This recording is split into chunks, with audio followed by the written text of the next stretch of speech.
보고 살펴봐야 될 필요가 더욱 있다고 하는 것인데요. 함께 누가복음 24장으로 한번 시작을 해봤으면 좋겠습니다. 누가복음 24장을 좀 펴주시기 바랍니다.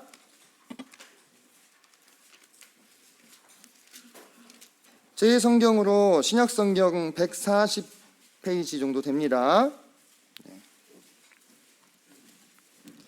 13절부터 제가 몇 구절을 읽어드리도록 하겠습니다. 누가복음 24장 13절입니다. 그날에 그들 중 둘이 예루살렘에서 25리 되는 엠마오라는 마을로 가면서 이 모든 된 일을 서로 이야기하더라. 그들이 서로 이야기하며 문의할 때 예수께서 가까이 이르러 그들과 동행하시나 그들의 눈이 가리워져서 그인 줄 알아보지 못하거늘 예수께서 이르시되 너희가 길 가면서 서로 주고받는 이야기가 무엇이냐 하시니 두 사람이 슬픈 빛을 띠고 머물러 서더라. 그 한 사람인 글로바라 하는 자가 대답하여 이르되 당신이 예루살렘에 체류하면서도 요즘 거기서 된 일을 혼자만 알지 못하느냐? 이르시되 무슨 일이냐? 이르되 나사렛 예수의 일이니 그는 하나님과 모든 백성 앞에서 말과 일에 능하신 선지자이거늘 우리 대제사장들과 관리들이 사형 판결이 넘겨주어 십자가에 못 박았느니라. 우리는 이 사람이 이스라엘을 속량할 자라고 바랐노라. 이뿐 아니라 이 일이 일어난 지가 사흘째요. 또한 우리 중에 어떤 여자들이 우리로 놀라게 하였으니 이는 그들이 새벽에 무덤에 갔다가 그의 시체는 보지 못하고 와서 그가 살아나셨다 하는 천사들이 나타남을 보았다 함이라. 또 우리와 함께한 자 중에 두어 사람이 무덤에 가 과연 여자들이 말한 바와 같음을 보았으나 예수는 보지 못하였느니라 하거늘 이르시되 미련하고 선지자들이 말한 모든 것을 마음에 더디 믿는 자들이여 그리스도가 이런 고난을 받고 자기의 영광에 들어가야 할 것이 아니냐 하시고 이에 모세와 모든 선지자의 글로 시작하여 모든 성경에 쓴 바 자기에 관한 것을 자세히 설명하시니라. 성도님들께서 아신 바와 같이 지금 이 상황은 엠마오로 두 제자가 가는 그 노상에서 우리 주님을 만나게 된 사건을 말하고 있습니다. 이 엠마오는 한 25리 정도 떨어져 있다고 이렇게 나오죠. 그래서 엠마오까지 걸어가는 데는 심리가 4km고 한 1시간 정도 걸리니까 보통 걸음으로요. 넉넉 잡고 한 2시간 반, 2시간 한 20분 이 정도 걸리는 거리였다고 하는 것입니다. 그 엠마오로 가고 있는 이 두 제자는 예수님을 이전부터 계속 같이 따라다니던 제자였습니다. 비록 12사도에는 들지는 못했지만 그 외에도 500의 형제가 있었잖아요. 아마 그 중에 한 분이셨던 것 같은데 그래서 예수님을 너무나 잘 알고 있었고 예수님에 대한 많은 기대를 걸고 있던 그런 분들이었죠. 그런데 그들의 믿음이 너무나 허무하게 어떤 사건으로? 십자가의 사건으로 인해서 예수님이 돌아가시게 되는 그런 상황을 맞이하는 것입니다. 그 상황에서 그들이 뭔가 참 기대를 했잖아요. 여기도 보시면 21절에 우리는 이 사람이 이스라엘을 속량할 자라고 바랐다. 이스라엘을 로마의 압제에서 해방시켜주고 구원해주는, 다시 말해 우리가 오늘 주제로 삼고 있는 메시아다, 이런 생각을 하고 있었다는 것입니다. 그런데 그분이 돌아가신 상황에서 또 들려오는 소문이 그분이 다시 살아나셨다고 이야기하는 여자들을 만나고 또 우리 중에 두 형제들이 가서 빈 무덤을 확인하고, 하지만 그 지금 증언이 사실인지 아닌지는 도무지 확인할 길이 없는 상황 속에서 그들은 엠마오로, 예루살렘에서 떨어진 곳으로 발걸음을 옮기고 있었다고 하는 것입니다. 이 엠마오로 가고 있는 이 제자들의 모습을 우리가 찬찬히 관찰해 보면 이 안에서 우리는 우리의 모습을 많이 발견을 할 수가 있습니다. 우리도 우리 생애 언젠가 오늘 간증을 하신 분들처럼 구원을 받고 하나님의 말씀을 많이 듣고 또 나름대로 생애 가운데 하나님을 경험하기도 하고 또 주님을 열심히 섬기기도 했다고 하는 것입니다. 그런데 그런 시간들이 모두 과거가 되고 우리 인생 가운데 어떤 시점에 대단히 낙심이 되는 사건이나 상황들을 맞닥뜨리게 된 거예요. 마치 엠마의 두 제자가 그들이 기대를 걸었던 예수님이 갑자기 죽어버린 거예요. 돌아가신 거예요. 아무 저항도 하지 않으시고 잡혀서, 그런 상황을 우리도 만날 수 있다고 하는 것입니다. 이 상황 속에서 그들은 예루살렘에 더 이상 머물지 못하고 어떻게 하고 있습니까? 예루살렘에서 반대되는, 더 멀어지는 방향으로 가고 있었다고 하는 것입니다. 우리도 그런 경우가 있죠. 과거의 그런 놀라운 주님과의 추억, 또 경험, 나의 믿음과 뜨거웠던 신앙의 시절들이 있었지 않습니까? 근데 그런 시절들을 이제 뒤로 하고 우리의 마음이 조금씩 마치 엠마오로 가는 그 두 제자의 발걸음처럼 주님으로부터 멀어지고 있는 그런 상황들이 찾아올 수 있다는 거예요. 그런데 그 상황 속에 있던 제자들을 누가 찾아오셨습니까? 네, 부활하신 예수님께서 직접 찾아오셨어요. 그리고 그들에게 성경을 열어서 설명을 해주시는데, 여기 보니까 27절에 모세와 모든 선지자의 글로 시작하여 모든 성경에 쓴 바 자기에 관한 것을 자세히 설명해 주셨어요. 그리고 나서 그 뒤에 어떻게 이야기가 전개되는지 우리가 알고 있죠. 네, 이제 날이 저물어서 예수님이 더 가시려고 하는 것 같으니까 제자들이 잡으면서 같이 식사를 하십시다 이렇게 했을 때, 주님께서 축사하실 때 그들의 눈이 밝아져서 예수님임을 알아보잖아요. 근데 그 순간에 예수님이 어떻게 되셨습니까? 사라지셨어요. 예수님 순식간에 사라지셨다고 하는 것입니다. 근데 그때 그들이 뭐라고 얘기합니까? 이렇게 얘기하죠. 그들이 서로 말하되 길에서 우리에게 말씀하시고 우리에게 성경을 풀어주실 때에 우리 속에서 마음이 뜨겁지 아니하더냐 하고 곧 그때로 일어나, 그때는 이미 날이 저물었습니다. 그때 당시엔 치안이 지금 같지 않았기 때문에 막 밤에 다닐 수가 없는 그런 시대였는데 거의 2시간 반이 걸리는 거리를 그 자리에서 일어나서 다시 돌아가가지고 예루살렘으로, 주님이 마지막 돌아가셨던 그곳으로 다시 간 거예요. 그들의 마음이 밋밋해지고 냉랭해지고 힘이 빠지고 어려워서 엠마오로 가던 그들의 마음에 과연 무엇이 다시금 그 뜨거운 열정을 불러일으켰느냐라고 하는 것입니다. 그것이 무엇이었습니까? 우리 주님께서 이 성경에 쓴 자신의 모든 말씀들을 그 마음 가운데 풀어주실 때에 그들은 즉시로 자리를 박차고 왔던 길을 되돌아가서 자신의 형제들과 이 이야기를 공유할 만큼 다시금 마음 가운데 뜨거운 그 심령의 불꽃이 일어날 수 있었다고 하는 것입니다. 다른 주제가 아니었습니다. 누구에 대한 이야기였습니까? 우리 주님에 대한 이야기였다고 하는 것입니다. 내가 어떤 심각한 신앙의 타격을 받는 상황이나 사건이나 형편 속에 놓여 있을 때, 그래서 내가 상처도 많이 받고 지쳐있고 힘들 때 그런 상처나 허탈감을 위로해주는 말이나 어떤 심리적인 상담, 공감, 이런 것이 아니었다는 것입니다. 그들의 마음 가운데 다시 열정을 불러일으킨 것은 그 주님에 관한 성경의 말씀이었다고 하는 거예요. 사랑하는 성도님들, 우리 상태가 지금 어떤 이유로든지 간에 주님을 따라가는 그 여정 속에서 시리에 빠져 있거나 또는 신앙의 방향을 잃어버리고 갈팡질팡하거나 또는 처음 주님을 믿었을 때 그 뜨거움을 다 잊고 이제 그냥 익숙함에 젖어가지고 비슷비슷한 삶을 계속 살아가고 있거나 또는 퇴보하고 있거나 또는 우리가 다른 방향으로, 주님이 아닌 다른 방향으로 나아가는 그런 상황일 수가 있습니다. 그럴 때 다시금 우리의 마음을 뜨겁게 해줄 수 있는 것은 바로 예수 그리스도, 우리의 주님에 관한 말씀이라고 하는 것입니다. 그 말씀이 우리 마음속에 풀어질 때 우리 마음에 다시 뜨거운 열정이 회복될 수 있을 거라고 저는 믿습니다. 왜냐하면 적어도 거듭난 그리스도인이라 한다면 그 마음 가운데 최종적인 목표는 항상 누구십니까? 우리 주님이신 거예요. 우리 주님이신 것이죠. 우리가 어떤 신앙을 이어나가는 과정 가운데 다시 신앙의 방향을 재설정하고 회복시키고 다잡기 위해서 우리는 언제나 최초에 우리가 받았던 그 표대를 바라봐야 되는 거예요.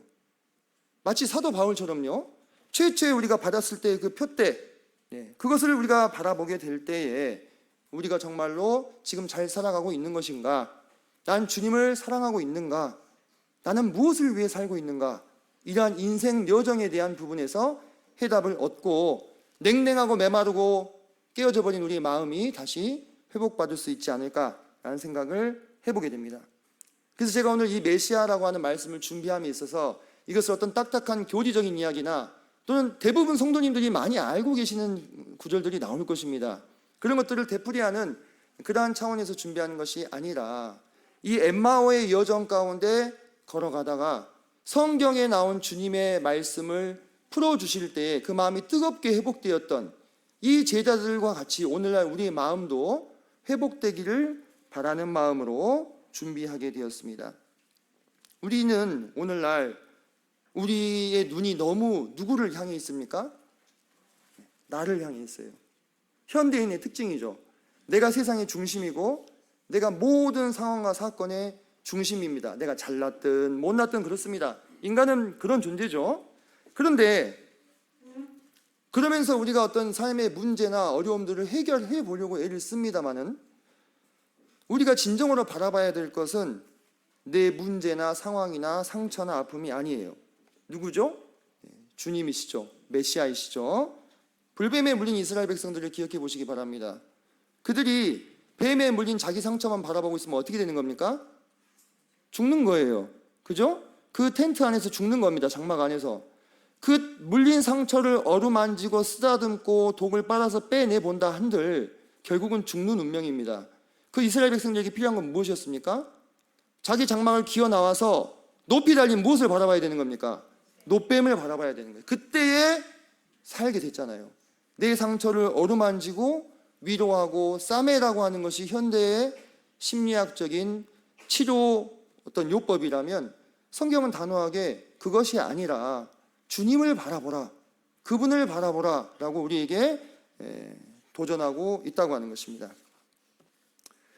자, 그렇다면 메시아가 어떤 뜻인지를 좀 간단히 알아보겠습니다. 자, 메시아는 기름 부음 받은 자 이런 뜻입니다. 기름 부음 받은 자. 이렇게 컵이 있잖아요. 이 컵 속에 물이 있는데 보통은 뿔에다가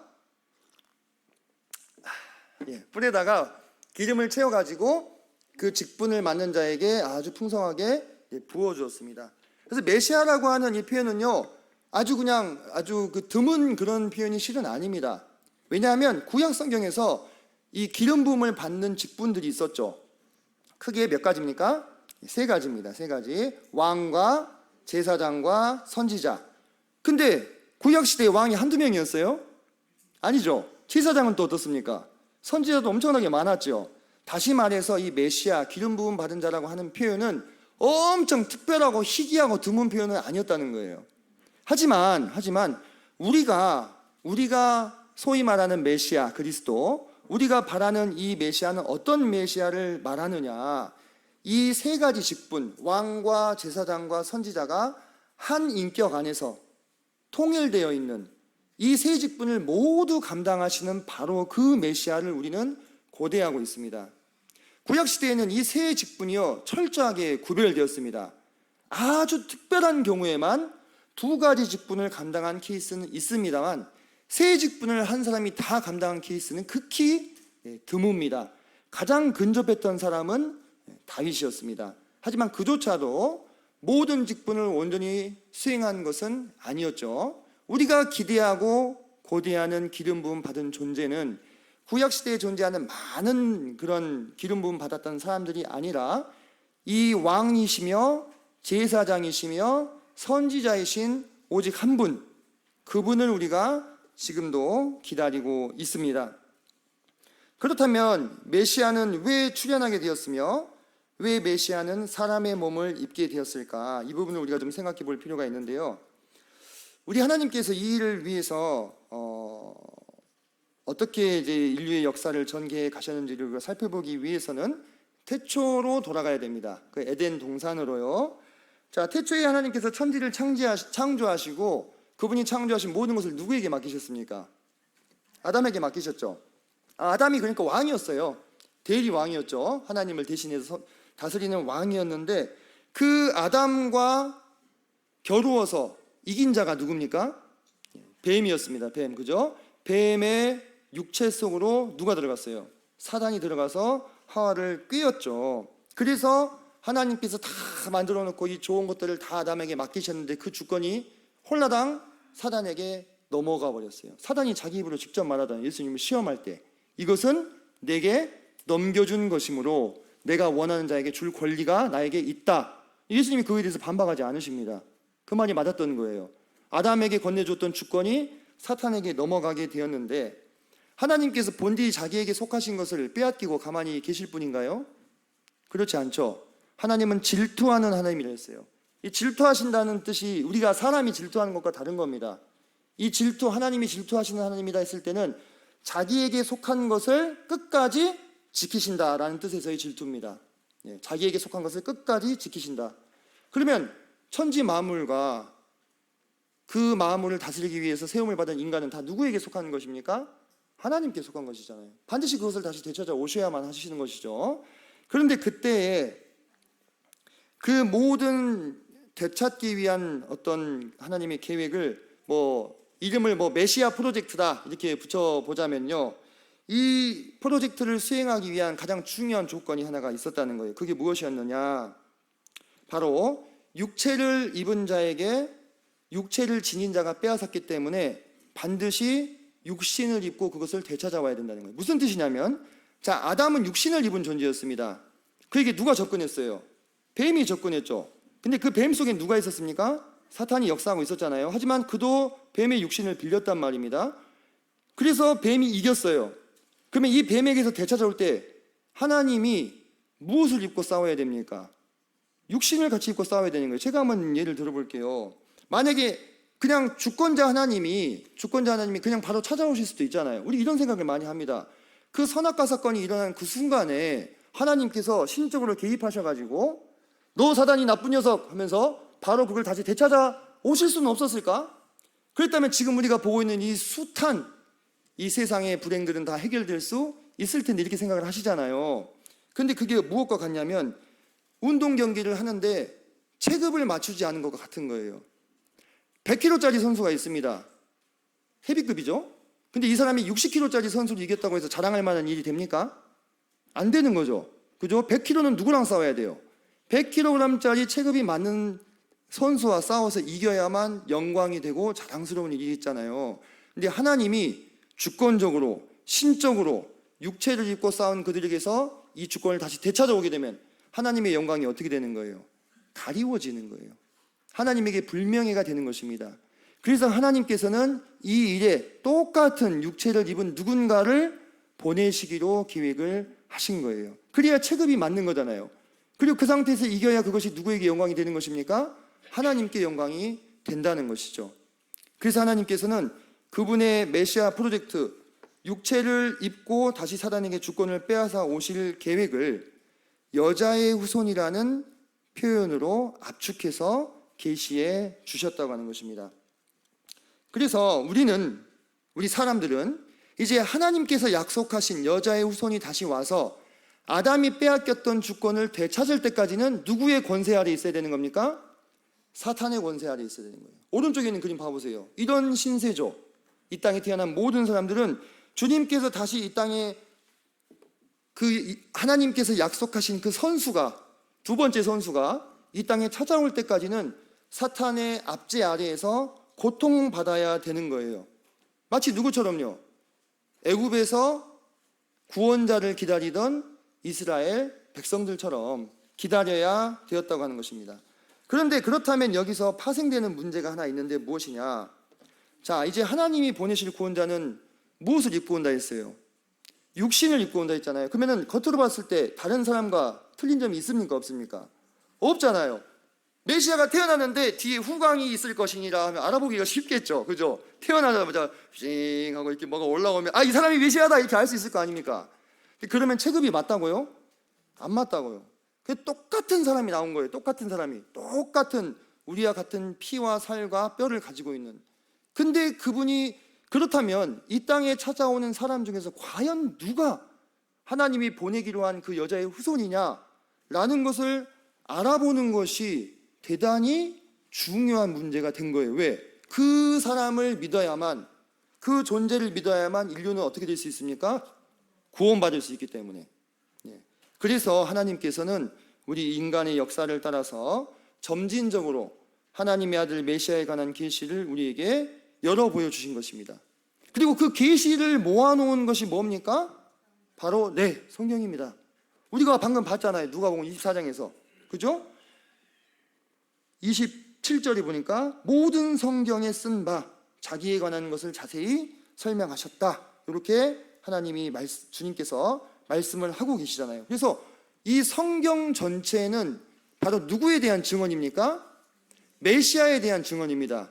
이 메시아가 인간으로 오실 것인데 그분이 누구인지를 어떻게 우리가 알아볼 수 있겠느냐? 어디에서 나시겠느냐? 이것을 사람들에게 계속 끊임없이 신께서 힌트를 주신 거예요. 왜? 알아보고 찾아보고 믿고 따르라고.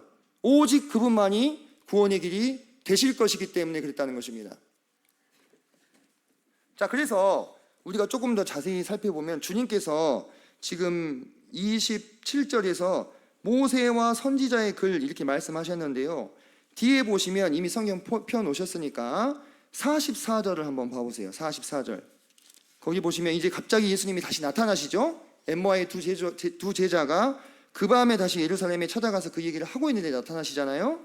44절 보면은 또 이르시되 내가 너희와 함께 있을 때에 너희에게 말한 바 곧 모세의 율법과 선지자의 글과 시편에 나를 가리켜 기록된 모든 것이 이루어져야 하리라 한 말이 이것이라. 그분이 부활한 사건에 대해서 이렇게 정리를 하시죠. 그럼 여기 보면 모세의 율법, 선지자의 글, 시편, 이것이 곧 성경 전체를 말하는 것입니다. 지금 우리가 보고 있는 이 개역개정 성경은요, 구분법이 조금 다릅니다.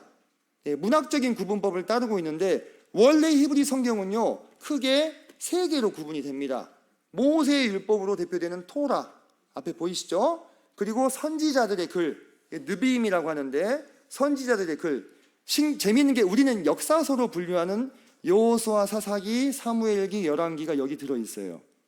선지자의 글에. 그리고 우리가 대선지서로 분류하는 다니엘서는 빠져 있습니다. 빠져 있어요. 그것은 케투빔이라고 하는, 뒤에 보면 시편이라고 나왔죠. 시편으로 대표되는 성문서라고 합니다. 성스러운 글들, 이 묶음 안에 시편과 다니엘과 또 보시는 성경들이 포함이 됩니다. 결론적으로 무슨 말이냐 종합해서 주님께서 구약 성경 전체를 말씀하신 거예요. 모세의 글과 선지자의 글과 시편이 됐을 때는 구약 전체를 말씀하신 거예요. 그 안에 엄청나게 그분에 대한 내용들이 많이 들어있어요. 그래서 우리는 그것을 하나하나 살피면서 메시아를 이 땅에 보내기 위한 하나님의 열심을 추적해 나갈 것입니다. 근데 이게 광범위하기 때문에 오늘 1시간만으로 안 되기 때문에 주님의 구분법을 따라서 좀 살펴보려고 합니다. 오늘은 먼저 모세의 글들과 선지자의 글 중에서 사무엘기를 좀 살펴보려고 합니다. 제가 좀 서둘러야 되겠습니다. 자, 첫 번째 보면 아까 제가 말씀드렸던 그 말씀으로부터 시작이 됩니다. 네. 하나님께서 그분의 것을 빼앗기고 나서, 자, 성도님들 한번 생각해 보세요. 하나님은 눈에 보이세요, 안 보이세요? 안 보이시죠? 우리가 다 측량도 할 수 없으신 분입니다. 우리가 지금 우주의 끝을 모릅니다. 근데 그 우주를 만드신 분이 하나님이에요. 우주는 눈에 보여요, 안 보여요? 눈에 보이잖아요. 우주에 있는 많은 별들 못 보셨어요? 보셨죠? 눈에 보이는 것입니다. 보이는 것은 나타난 것은 보이는 것으로 말미암아 된 것이 아니다 했잖아요. 보이지 아니하시는 하나님의 본체는 보이는 우주보다 더 크시죠. 그 하나님이 이 지구라는 별을 만들고 이 땅에 인간을 창조하시고 인간과 교제하기를 기뻐하셨어요. 그 어마어마한 신께서, 그리고 나서 이제 그 교제를 영원히 이어갈 줄 알았는데 그 깨져버렸잖아요. 관계가. 그것을 회복시키기 위한 여정을 시작하시는데 어디부터 시작하시느냐? 그 태초부터 시작하시는 거예요. 태초부터. 시간과 공간들이 시작되는 그 지점으로부터 예수님에 대한, 우리는 지금 예수님을 알고 있지만 그 시점에서는 압니까? 모릅니까? 아무것도 모르죠. 모든 것이 베일에 쌓여있는 상황이었던 거예요. 거기서 아까 제가 설명드린 바대로 약속하신 씨앗이 육신을 입고 이 땅에 찾아오실 것을 예언하시는 거예요. 이게 대단히 모든 복음의 근간과 기초가 되는 것입니다. 왜? 그 여자의 후손은 어떤 것을 행한다고 나왔습니까? 내 머리를 부서뜨린다고 나오잖아요. 그죠? 내 머리를 상하게 할 것이다 라고 나오잖아요. 자, 잘 보시면 이 선악과 사건이 있은 그 후로부터요, 이 세상은 계속해서 선과 악, 축복과 저주가 대치되는 상황을 이어나가게 됩니다. 그 대치의 시작점이 바로 이곳입니다. 이곳 이전에는 악과 저주는 없던 세상이었어요. 근데 인류의 타락으로 그 나쁜 것들이 이 땅에 들어오자마자 하나님께서는 구원의 계획을 발동시키신 것이에요. 우리에게 메시아를 주시겠다는 약속을 해 주신 것입니다. 이것을 아담과 하와는 믿었을까요? 안 믿었을까요? 모르겠죠.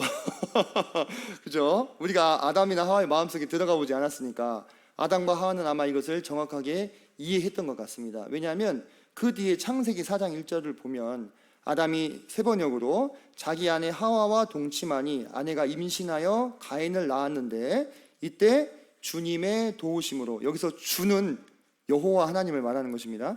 내가 남자아이를 얻었다 이렇게 얘기하고 있습니다. 그러니까 이 아담과 하와는 아기를 본 적이 있어요, 없어요? 없잖아요. 처음 봤겠죠. 출산하는 과정도 처음 겪었을 거 아니겠어요? 얼마나 신기했겠습니까? 자기들은 다 어른으로 만들어졌잖아요. 근데 아기가 나온 거예요. 그러니까 여자의 후손이라 했으니까 이 가인의 뜻은 얻었다거든요. 얻었다. 이 가인이 우리의 구원자가 혹시 되지 않을까? 뱀의 머리를 부수고 우리를 구원해 줄 수 있지 않을까라고 기대를 한 거예요. 근데 그 기대는 맞았어요, 틀렸어요? 그 기대는 틀렸죠. 기대가 산산이 부서졌죠. 하지만 적어도 아담과 하와가 마음 가운데 품었던 것은 진실했던 것 같습니다. 그 모든 약속이 이루어지는 것은 한참 뒤의 일이 됐죠. 자, 그리고 나서 그 다음에 어떻게 이 대가 이어지냐면 셈 때에 이르러서 노아가 홍수를 통과하고 셈 때에 이르러서 이 노아의 가족 안에 아주 불행한 일이 발생하죠. 함이 아버지를 능욕하는 일이 생깁니다. 그죠? 그때 똑같이 축복과 저주가 교차하고 선과 악이 대조를 이루는 과정을 우리가 볼 수가 있는데, 희한한 게 노아가 함이 잘못했는데 누구를 저주합니까?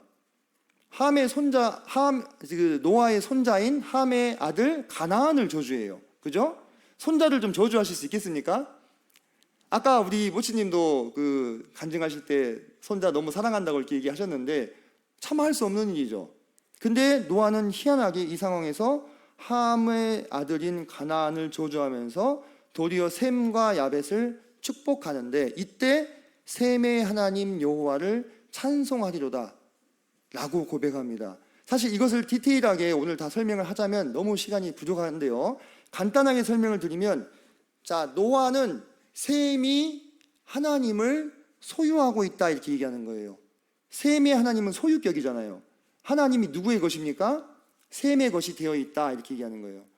하나님도 누굴 소유하셨어요? 셈을 소유하셨습니다. 주도권은 언제나 하나님이 갖고 계신데, 누군가 사람의 이름에 하나님을 붙여서 부르게 된 최초의 시점인 것입니다. 그러면서 아마도 추정컨대 셈은 그 아버지인 노아의 믿음을 물려받은 자가 아니었을까, 하나님과 동행하며 교제하는 자였을 것입니다. 그 노아의 집에 찾아온 그 비극적인 사건을 통해서 하나님은 오히려 셈과 함과 야벳이라는 장차 인류를 다시 구성할 새 민족 중에서 셈을 통해서 그 여자의 후손인 메시아가 오실 것이라고 우리에게 가르쳐 주신 것입니다. 그러면 나머지 두 민족 함과 야벳은 어떻습니까? 이제 후보 선수에서 떨어지는 것이겠죠. 그죠? 아쉽지만. 자, 그리고 나서 이제 다음으로 아브라함과 이삭과 야곱의 하나님으로 좁혀지게 되는데, 하나님께서 이 아브라함은 셈의 후손이잖아요. 여기 보시면 셈의 후손 중에 셈의 아들이 5이 있는데 아르박사시라고 하는 사람이 있습니다. 그 아르박사시라고 하는 사람으로부터 아브라함이 나와요. 그러니까 그 아브라함은 셈의 후손이 맞죠? 그죠? 근데 이제 이 아브라함, 그 셈의 후손도 엄청나게 많을 거 아니겠습니까? 그 중에서 또 누구를 택하시는 거예요? 아브라함을 택하셔서 그 아브라함에게 너를 축복하는 자에게 내가 복을 내리고 저주하는 자에게 내가 저주를 내리겠다. 땅의 모든 족속이 너로 말미암아 복을 얻을 것이다. 이렇게 약속을 해주십니다. 그리고 창세기 15장 5절을 보니까 하늘을 우러러 무뼈를 셀 수 있나 보라. 내 자손이 이와 같을 것이다. 이렇게 약속을 해주셔요. 이 상황 속에서도 축복과 저주가 교차하고 있는 것을 우리가 볼 수 있습니다. 항상 메시아는 우리에게 본래 주어졌던 축복을 회복하기 위한 그러한 존재로서, 그러한 인물로서 묘사가 되고 있는 것입니다. 자, 이제 더 좁혀졌습니다. 그 뒤에 야곱이 12아들을 낳잖아요. 그죠? 아브라함의 후손이죠. 그 야곱의 12아들 중에서 이 야곱이 유다에 관해서 유언을 남기게 되는데, 유다에게 뭐라고 얘기하냐면, 유다야 너는 내 형제의 찬송이 될지라. 왜 찬송이 될까? 네. 그 유다로부터 규가 나올 것이기 때문에. 규는 왕들이 통치권을 행사할 때 사용하던 막대기였어요. 통치권과 왕권을 의미하고 있는데요. 이것이 유다로부터 나올 것이다. 그리고 모든 백성이 그에게 복종할 것이다. 이렇게 점점 더 좁혀 들어가면서 메시아가 어디서 나타나실 것인가를 알려주고 있습니다. 대단히 특이한 게 이 모세 오경에 믿음의 이 선진들 말고 또 다른 한 인물을 통해서 아주 강력한 예언이 하나가 주어지는데 그 사람이 바로 발람입니다. 선지자 발람 아시죠? 나에게 꾸짖음을 당했던 그 선지자 발람이 모압 왕인 발락의 사주를 받아서 원래 어떻게 하려고 발락이 부릅니까? 그렇죠. 이스라엘을 저주하려고 발람을 부르는데 발람이 차마 저주를 하지 못해요. 그죠? 나귀의 꾸짖음을 듣고 하나님의 사자를 보고서요. 그러면서 이스라엘을 바라보며 이 예언을 남기는데 한 별이 야곱에서 나오며 한 규가 이스라엘에게서 일어나서 모압을 이쪽에서 저쪽까지 쳐서 무찌르고 또 셋의 자식들을 다 멸하리로다. 지금 모압 왕이 옆에 서 있잖아요. 근데 모압을 다 쳐서 무찌를 것이라고 예언을 담대하게 하는 거예요. 하나님께서 보내실 메시아는 우리의 죄를 담당하는 구속자가 되실 뿐만 아니라 그 대적들을 쳐서 깨뜨리시는, 그 원수의 머리를 밟으시는 정복자요 군주가 되실 것을 예언해주고 있다고 하는 것입니다. 모세오경에서 마지막으로 우리가 볼 수 있는 것은 이 모세의 직접적인 증언입니다. 모세가 고별 설교를 남기죠. 이스라엘 백성들에게. 그때 신명기에서 이런 표현을 씁니다. 네 하나님 여호와께서 너희 가운데 내 형제 중에서 너를 위하여 나와 같은 선지자 하나를 일으키실 것이다. 이렇게 말씀을 하십니다. 그러면서 내가 그들의 형제 중에서 너와 같은 선지자 하나를 그들을 위하여 일으키고 내 말을 그 입에 두리니 내가 그에게 명령하는 것을 그가 무리에게 다 말하리라. 자, 보시면 이제 하나님의 선지자로서의 메시아가 예언이 되고 있습니다.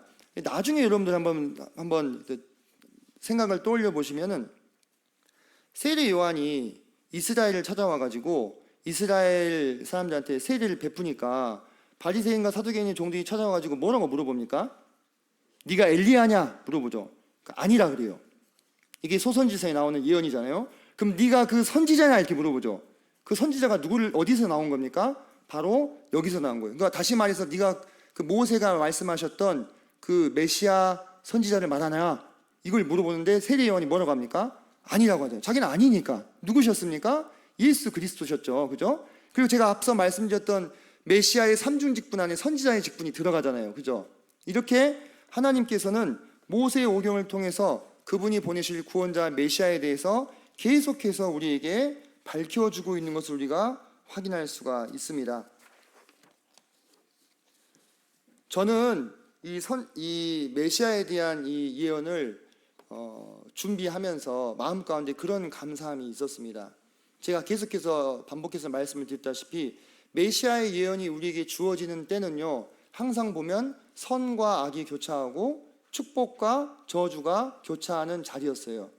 하나님께서 하나님의 입장에서 보셨을 때 인간들이 얼마나 괘씸하셨겠어요.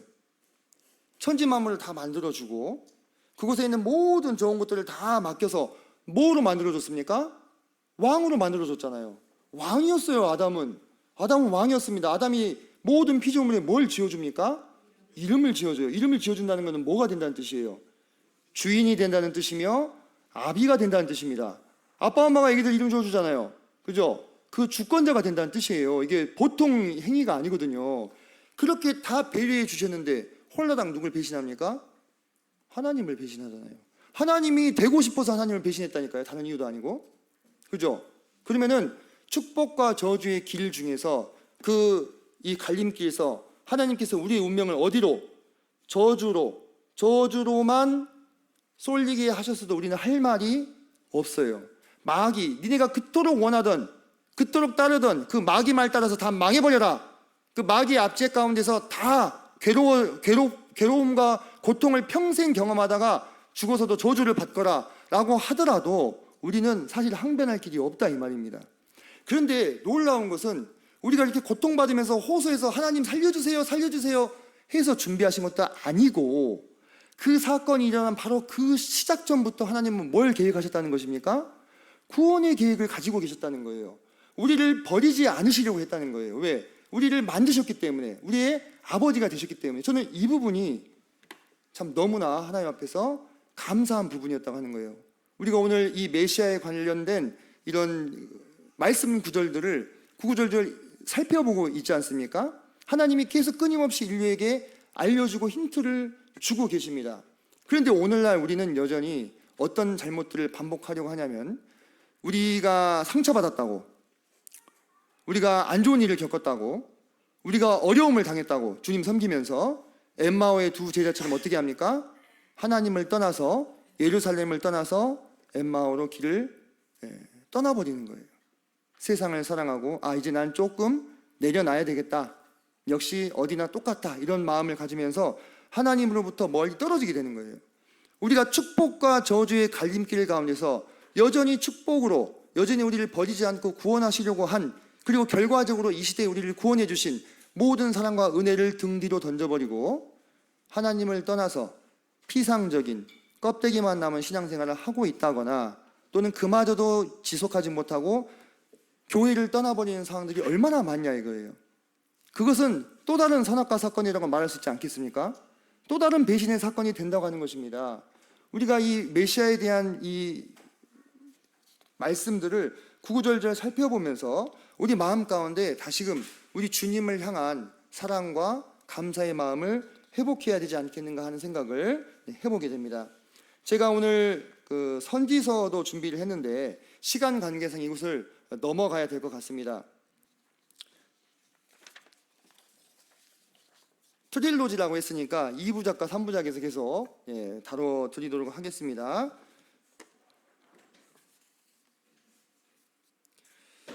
오늘 말씀을 좀 정리를 하겠습니다.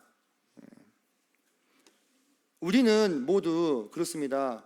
이 땅을 살아가고 있죠. 현실을 삽니다. 오늘 이 강단에서의 말씀이 우리 현실의 문제를 다루어 주는 것이었다면 더 좋았을지도 모르겠습니다. 그죠? 제가 그런 일들도 다루잖아요. 그런 주제들도. 하지만 메시아에 관련된 말씀은 어떤 면에서는 성도님들의 삶과 약간 동떨어져 있는 것처럼 보일 수 있어요. 그렇지 않습니까? 우리는 이미 누굴 믿고 있어요? 우리는 이미 예수님을 믿고 있습니다. 무엇으로 믿고 있습니까? 메시아를 믿고 있습니다. 나의 주인이고 구주시고 하나님으로 믿고 있습니다. 근데 정말 믿고 있습니까? 정말 믿으십니까? 그죠? 그래서 사실 우리에게는 답이 주어져 있는 말씀 같아 보여요. 그리고 현실적으로 우리의 문제를 좀 해결해 줄 수 있는 그런 말씀이면 좋지 않겠나는 생각을 하실 수가 있겠는데, 저는 이렇게 생각합니다. 인간은 무엇으로 사냐면, 인간은 희망이 있어야 사는 존재예요. 소망이 있어야 사는 존재입니다.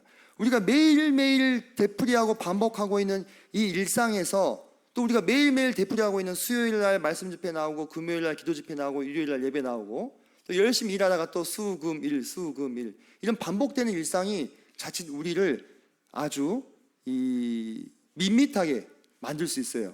우리가 그냥 무미건조해질 수 있습니다. 우리의 신앙이. 그럴 때 우리의 이 잠들어 있는 신앙을 다시 일깨워 줄 수 있는 것이 무엇이냐 생각해 봤을 때, 메시아에 대한 고대, 기대, 기다림, 이런 것이 아닌가 하는 생각이 돼요. 저는 지금도 매일매일 마음속으로 주님 언제 오십니까 하고 묻고 있어요. 주님 빨리 오세요. 빨리 오십시오. 뭐 걱정은 안 합니다. 우리 아기들 다 구원 받을 거라고 믿고 있으니까 기도하고 있으니까 그런 걱정 되시잖아요. 하나님 지금 오시면 우리 가족들 어떡하지? 주 예수를 믿으라 그리하면 너와 내 집이 구원을 받으리라는 말씀을 믿으세요. 그죠? 우리가 예수님 믿는다고 했지 않습니까? 그럼 주님이 오실 때 오시겠죠. 우리 애들 다 구원 받은 다음에 오시지 않겠습니까? 하지만 내 본분은 뭐냐 이거예요. 주님이 오시기를 바라야 되는 거예요.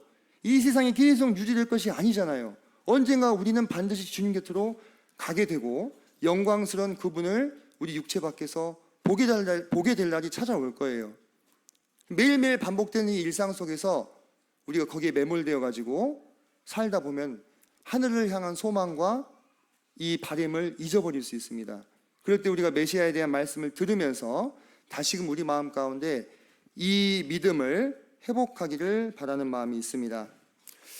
시간 관계상 여기까지 해서 일부를 마치도록 하겠습니다. 감사합니다.